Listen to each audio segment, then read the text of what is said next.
Bana Nzambe, shalom, tobondeli.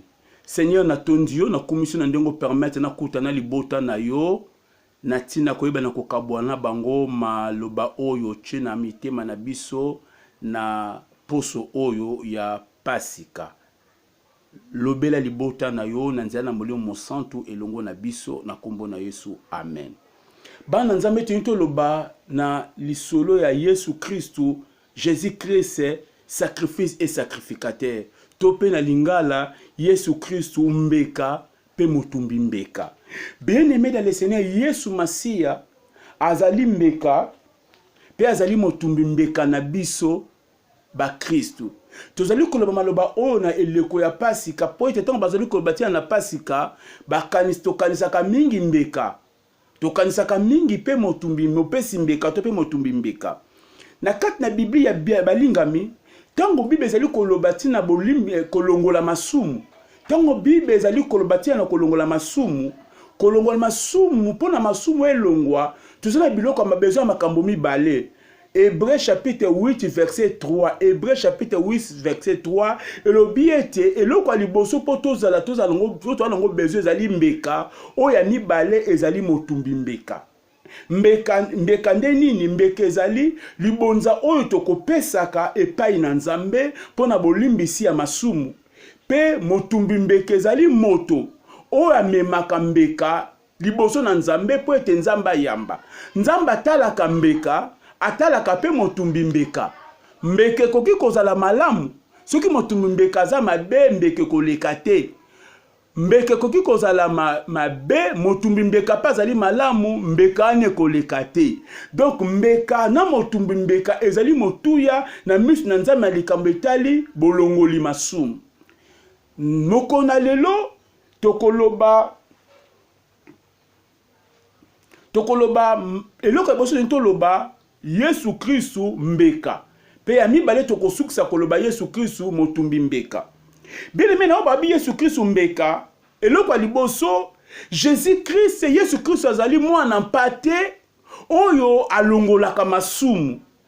Na mokanda Yohane mokapona yambo nzela na tukuni baye na libua Bible lobi ete Yesu Kristu azali mwana na mpate ya Nzambe oyo alongolaka masumu.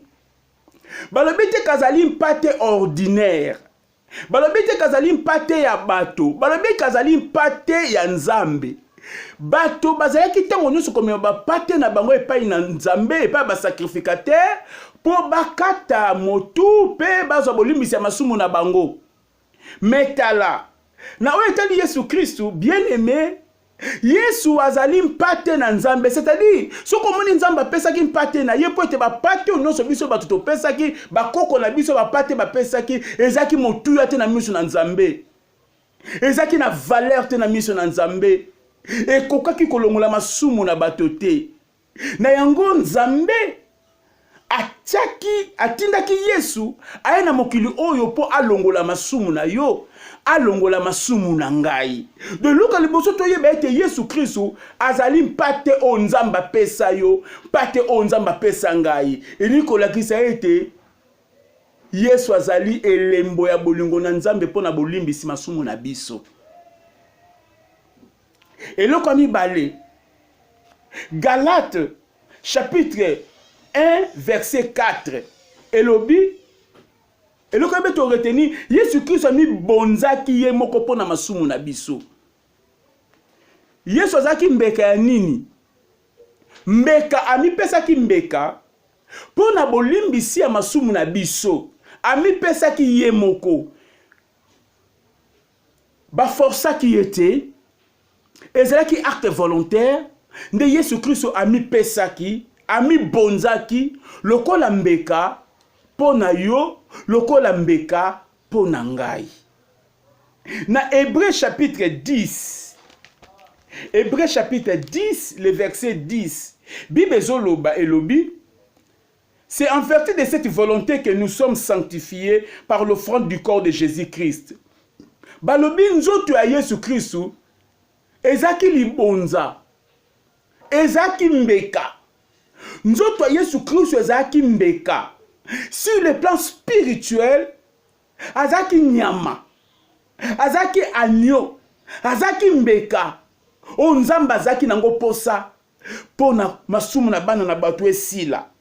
Oh bien-aimé dans le Seigneur, Yesu mi pesa ki yemoko, quel amour, malgré la passion, malgré la souffrance, malgré la torture, il n'a pas renoncé. Jésus n'a pas renoncé à mi pesa ki yemoko. Troisième chose que nous devons retenir, et que Jésus-Christ, ce sacrifice, Jésus-Christ, c'est un sacrifice efficace.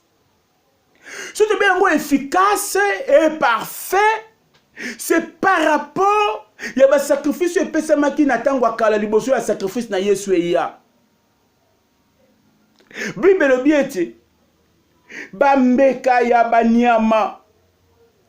Ezaki makasi te, ezaki na nguya te, ya kolongola masumu na bana bato. Ezaki na nguya kolongola masumu te, ebandeka kobomba masumu, mbeka ya banyama, ebandeki kobomba masumu, ebandeki kolongola yango te. Bible bi Yesu epona kolongola pona kobomba te. Tala, na koza na ndaku, nazaki ngamoko table ezaki salite.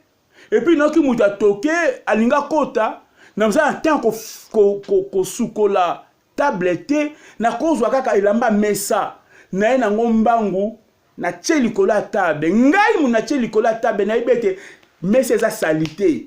Biloka mabia na mesa, mais na couvrir yango na ilamba mesa. Mais mopaya oya ye, mopaya akoye bateke, na se ya mesa salite yali. De mopaya mona ka mesa kitoko, mais ngai moko, na ibete mesa na ngeza salite, mais na couvrir yango na bilamba ya mesa. Oh bien-aimé dans le Seigneur, wana ezali lo lenge moko makila ya banyama, tope ba sacrifice bambeka, o epesa maki na tango akala. Tango epesa maki, ebandi nango kolongola masumu te. Masumu ezalaki nango kaka, mais ezaka ko couvrir yango. Voilà pourquoi Bible bete, Mosambeli ya Ancien Testament, quand amade ko kote na présence en Nzambe, abandaki ko se souvenir na masumu na ye parce que conscience ne ezaki purifié te. Pourquoi? Parce que masumu ne longwa kite, masumu ne ezaki couvert.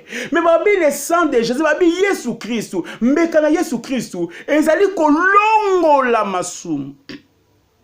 Eza ko limwisa masumu. Ezoti kata lisumu moko te eza efficace. Eza puissant pour nous kolongola masumu. Oui, pourquoi? Parce que aussi une autre raison est que makila nyama. Quand on parle de sang, on parle de sang, on parle de sacrifice. Quand on parle de sang, on parle de la mort. Nyama ko ko remplacer mutute. Voyez-vous? Nyama ko ko na place à mutute. Nyama okufa na place à nyama, mutu okufa na place à mutu. Mais ba nyama na bande ko kufa na place na biso bato. Impossible, ça ne pouvait pas tenir. Ça ne pouvait pas tenir. Donc c'était juste une fois que ces gens-là avaient yakozela mukolo oyo moto moninga na bango moto akokufa na esika na bango. Et voilà pourquoi Jésus-Christ, le sang de Jésus est fort, est efficace et puissant pour na kolongola masumu. Pourquoi? Parce que Jésus est une personne comme toi et moi. Jésus c'est une personne parfaite. Jésus-Christ c'est le second Adam. Adam ya liboso akwisa mokila mema mokina lisumu. Mais Adam emi bali Yesu Kristu akwisi mokila lisumu te matomboli ne mokila longo lisumu na mokili abikisi mokili. Oh bien-aimé dans le Seigneur, tolinga ye. Na Hébreux chapitre 9 verset 12, babi Yesu apesa ki makila na ye moko. Apesa ki makila ya banyama te. Batumbi mbekata bande kokoti na présence en Nzambe, bande komemande makila ya banyama. C'est-à-dire nyama akufi bande komema sacrifice ya banyama. Okola ba makila me poni ka ba sauver sacrificateur ngo bande komi benda makila te ya nzoto na bango. Non, on parle de sang là, on veut parler de sacrifice qui vous a amené à la mort. Dans le souverain sacrificateur, ce qu'a mis Bouma qui a un peu copier sacrifice te. Des fois à la envie. Alors bien aimé dans le Seigneur, sacrifice à Yesu et pesibiso lisiko ya libela na force ba une rédemption éternelle a sombi biso pour na libela Nous n'appartenons plus à Satan. Quel que soit le combat, quel que soit le problème de possession démoniaque, bien aimé, la possession démoniaque, oui, mais ça ne veut pas dire que j'appartiens à Satan. Non. J'ai un salut éternel. Tu as une rédemption éternelle. Quatrièmement, mbekana kolo Yesu ememi bato ebele na kobulisama. Hébreux chapitre 10, le verset 14. Hébreux 10, verset 14. Car par une seule offrande, il a amené à la perfection pour toujours ceux qui sont sanctifiés. Amemi biso na kobulisama ya libela. Alléluia. Il a amené à la perfection pour toujours. Oyoki bien, pour toujours. Oh là là. Pour toujours. Donc, comme on peut dire, éternellement. Amemi biso na perfection éternellement. Motako sayote. Oh Jésus. Motako sayote bien aimé dans le Seigneur. Amemi biso na perfection éternelle. Biso baya bulisi biso. Wili koloba ete mbeka na Yesu. Mbeka na Yesu. Eza mbeko nzamba ndima. Eza mbeka na nguya. Nazo kamwa. Batu musu kino lelo. Bazo pesa bambeka. Ya boyoka nina nzambe. Batu musu ti lelo bazo kosa bango. Na bisika basambelaka. Ba pesa mbeka pona boyoka nina nzambe. Osalaka lisumu mingi poza délivrance oyo faut pesa mbeka oyo. Et bongo Yesu Christ te bien aimé ba okosa yo. Ngano yebiso ke to sara en matière de péché, il y a qu'une seule offrande. Jésus Christ en matière de rédemption, en matière d'expiation des péchés et ses conséquences en matière d'expiation des péchés et de ses conséquences.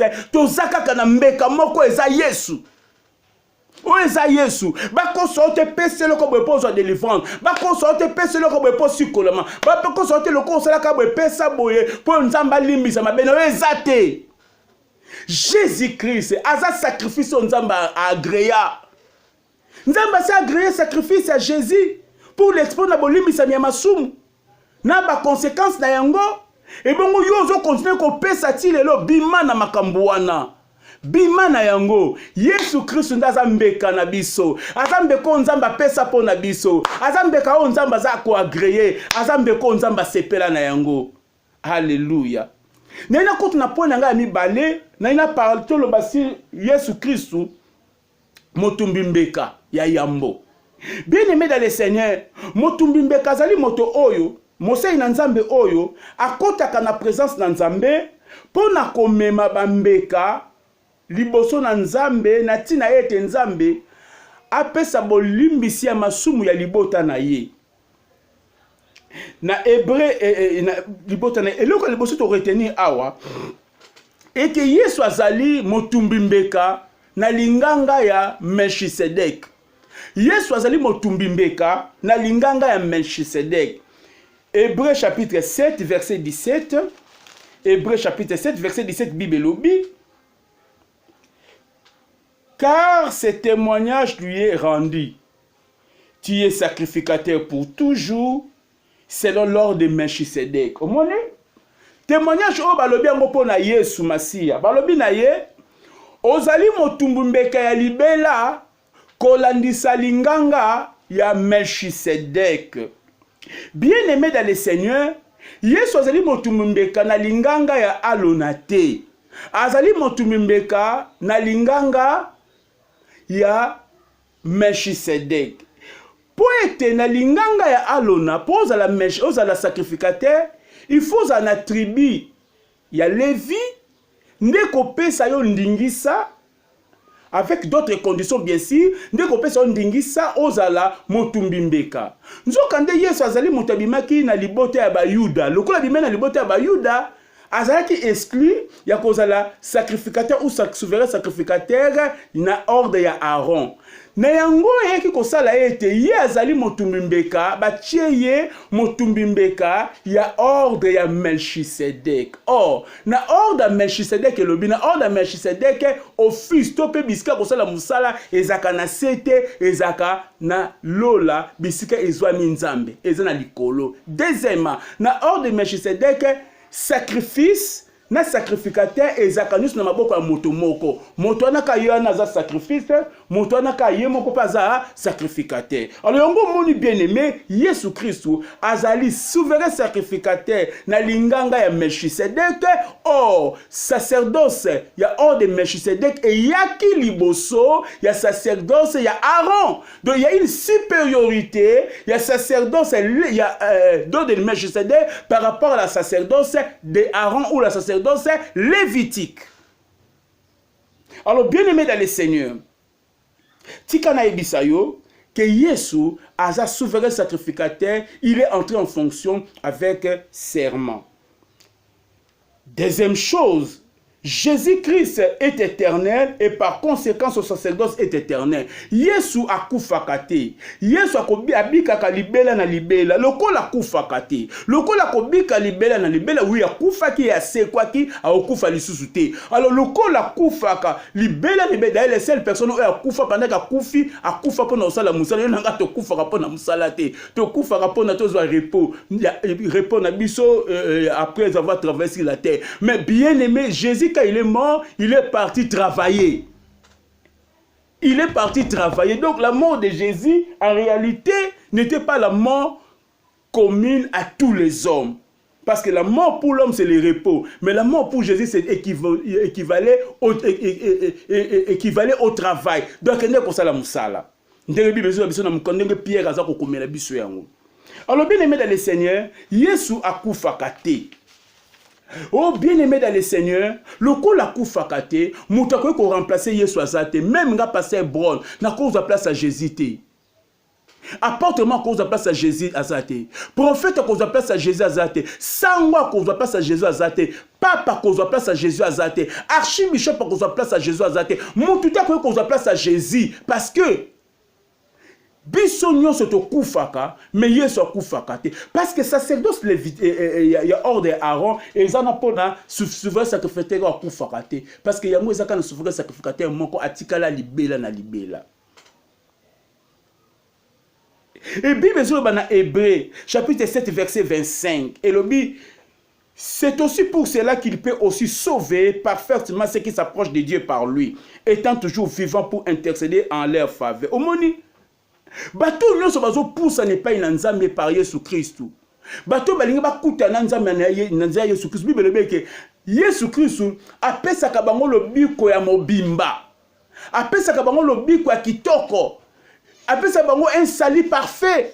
Yesu Christ appelle ça sali à ndambouté, appelle ça 80% sali, sur qu'une église, autosi makambe église, lobby, baxolo 20% zangakite. Oh, Yesu appelle ça comme sali 95%, pasteur, apôtre, docteur, sango, pape, ndako bakise là au 5. Non, c'est faux. Jésus appelle ça comme sali à 100%. Ce n'est pas l'église qui nous donne le salut, c'est Jésus. Babi bato nyonso bazo poussa n'est pas naie. Après ça un salut parfait. Yo no poussa n'est pas Yesu Christ te. Salut aux autres parfait te. Eza salut moko imparfait. Oko se rendre compte nango le jour où tu mourras. Que tu vas te rendre compte que ce que tu pensais être le salut, ezaki nango salité. Parce qu'il y a une seule personne qui peut donner le salut parfait. Cette seule personne-là, c'est Jésus-Christ. Et il donne, après ça, un salut parfait. Il donne un salut parfait. Et non pas seulement il donne le salut parfait, mais il continue, après t'avoir donné le salut parfait, il continue à intercéder pour toi. Parce que lui, il ne meurt pas, il est toujours vivant.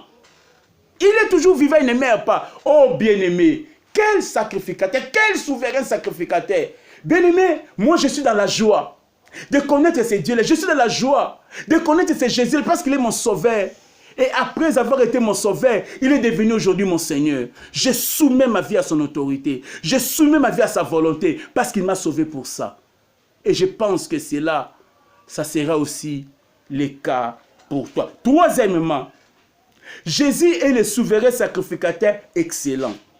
Bien-aimé, Yesu azali motumbi mbeka ya yambo oyo aleki nyonso ata eloko ya mabe kati na eza te tokoki komona eloko ya mabe kati na Yesu te aza souverain sacrificateur excellent.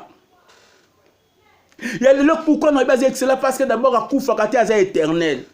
Ba oh nyonso ya banana Aaron na bana na ye bakufa bazaka sous lelo. Mais Jésus-Christ il est là. Alléluia. Deuxièmement, Jésus-Christ aza saint, aza innocent, aza sans tache. C'est-à-dire à tout bela ta lisumu moko te po mi tumba ami pes bonzambeka. Mais bas Aaron na batumsu ba tout belaka, ba tout bana ko tout bela pour ni pas se ba ebe ke te soko tout belité. Au continent masumu na yo. Soko sali expiation masumu na yo te. Avant ko na présence nzambe okokufa na présence na ye parce que présence nzambe linga qui salité. Mais Jésus Christ bien-aimé. Asala lisumute. Aza mo santu. Mo santu. Atatache ya kat na ete. Aza mo sika na bato masumu. Babi il est plus élevé que les cieux. Atomba naza likolo koleka mapata. Voilà pourquoi on a bisi bino était bien-aimé. Jésus-Christ est le souverain sacrificateur excellent. Ce qu'on yozo kende pa nani. Nani zaka souverain sacrificateur na o tata nini wana mama nini wana o yali akisaka alobaka na nzela na ndoko yeba nzambe te baka nzambe na nzela na Yesu Kristo et puis bato nzamba sala basali na ye nde bazote ya biso po bakolisa biso na kondima me bango te nde bapesaka biso lobiko atangai nane loko pesa ote nazo lendisa yo kaka pona yo na ngai to aka na nzambe moko to puisa ke pa ya nzambe moko wana naza supérieur na yo te yo poza supérieur na ngate en termes expiation des péchés to kende ko zango biso nyonso to zwa yango biso nyonso et pa ina nzambe moko wana. Quatrième chose à retenir, et si ka ya mosala ya Yesu Christ lokola motumbi mbeka eza na se awa te eza na mokili ote mais eza na likolo et na lola. Hébreux chapitre 9, verset 11, Bible lobi. Mais Christ est venu comme souverain sacrificateur des biens à venir. Il a traversé les tabernacles plus grands et plus parfaits, qui n'est pas construit de mains d'hommes, c'est-à-dire qui n'est pas de cette création. Au moni, baola kisabiso bisika nini bureau ya mosala ya Yesu Kristo lokola motumbi mbeka ya nzambe ezali babe eza na mokilité eza na mabelete o ya balevite o ya Aaron ezaki na Israël batiaki yango na désert pe bayeko tiango na Jérusalem nde vanda kitamula na Jérusalem. Bien-aimé dans le Seigneur nde bisika Aaron pe ba na ye baba na kokota mais balobi Yesu Kristo akokaki kokota wana te. Parce que Yesu Christ azalaki na libota ya alonate azaki mutu tribu de Juda mutu tribu de Juda moko te ezaki tribu ya bakonzi ya ba roi mais ezaki tribu ya ba sacrificateur te. Voilà pourquoi Yesu akokaki kozala sacrificateur te souverain sacrificateur te mais Yesu azaki souverain sacrificateur ya hors de Melchisedec et souverain sacrificateur hors de Melchisedec office na ye bureau na ye ya travail ezalaka wapi ezali na lola na likolo et pas nzambe azali po ete Bible be que Yesu Christ atambolaki atraversaki tabernacle céleste, c'est-à-dire tabernacle ya likolo. De la même manière qu'il y avait un tabernacle sur la terre, il y avait aussi un tabernacle au ciel. D'ailleurs tabernacle ya likolo ezala avant tabernacle ya Moïse. Parce que tabernacle Moïse ezali en imitation ya tabernacle ya lola. Tabernacle lola ezali pona Yesu asala musala na ye. Yoka malamu. Yesu ibongaka mema makila na ye na bureau na ye o ezali na lola. Et Bible lobi apesaki makila na ye mbeka na ye na lola. Apesaki mbeka na ye na lola. Bien aimé, tel a quelque chose qui s'est passé. Ndeni Yesu apesa mbeka na quand est-ce que Yesu apesa mbeka na ye? Bien aimé, surtout que na mokanda ya Jean chapitre 20 verset 17. Tango Yesu asekwi basi bamonaki moko na bango alinga simba ye. Yesu alobi ko simba ngate. Pono na mkei epa ya tata na ngai te. C'est-à-dire soki na uti epa tata na ngai na ye nde bokoki kosimba ngai. Azo parler sur retour na été. Azo parler comme souverain sacrificateur en fonction. Mais tel est qu'on a Jean chapitre 20, le verset 27. Tango abimeli ba yekoli o ba bomba maki pona ko banga ba Yuda. Abimeli bango Thomas o achaki tembe tanga abimeli liboso. Abina Thomas yo chaki tembe tenga na sekwaki. Ngai yo Thomas moto na tembe. Yaka sikoyo ya kosimba ngai. Tia mosapino na bapota na ngai osimba soki eza ngai te. A permettre sikoyo ya simbeli koloba ni. Elingi koloba asi autaki pa papa na ye. Na expliqué. C'est-à-dire, Jésus-Christ, quand il est mort, tango asekwi, il fallait que siko akende ko bonza makila na ye, akelo bonza mbeka na ye, na tabernacle céleste.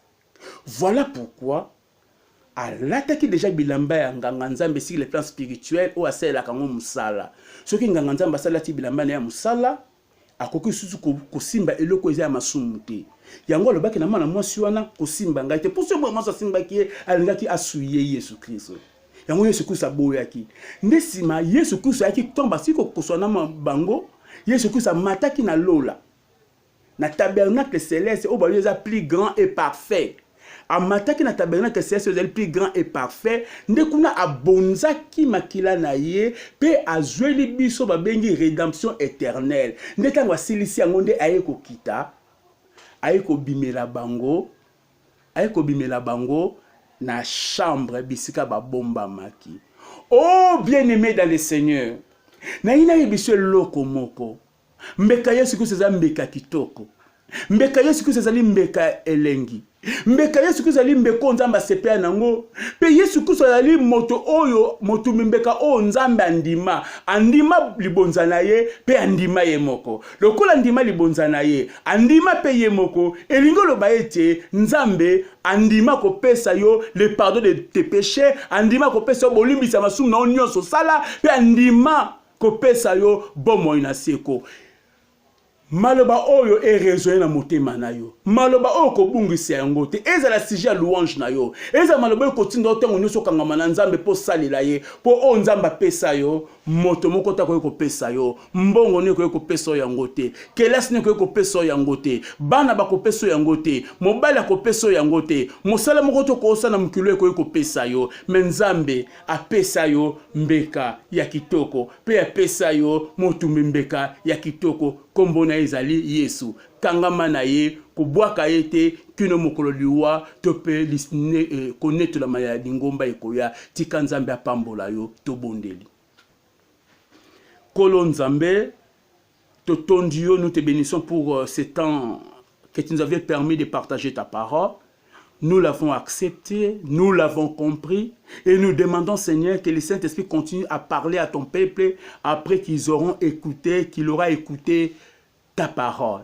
Ma prière, c'est que nous soyons attachés à toi et que chacun d'entre nous comprenne que toi, tu es notre sacrifice parfait, tu es notre souverain sacrificateur excellent. Parce que tu étais sacrifice parfait et souverain sacrificateur excellent, cela veut dire que tu nous as donné un salut éternel et nous devons nous accrocher tous les jours à toi. Bénis chacun d'entre nous au nom de Jésus. Amen.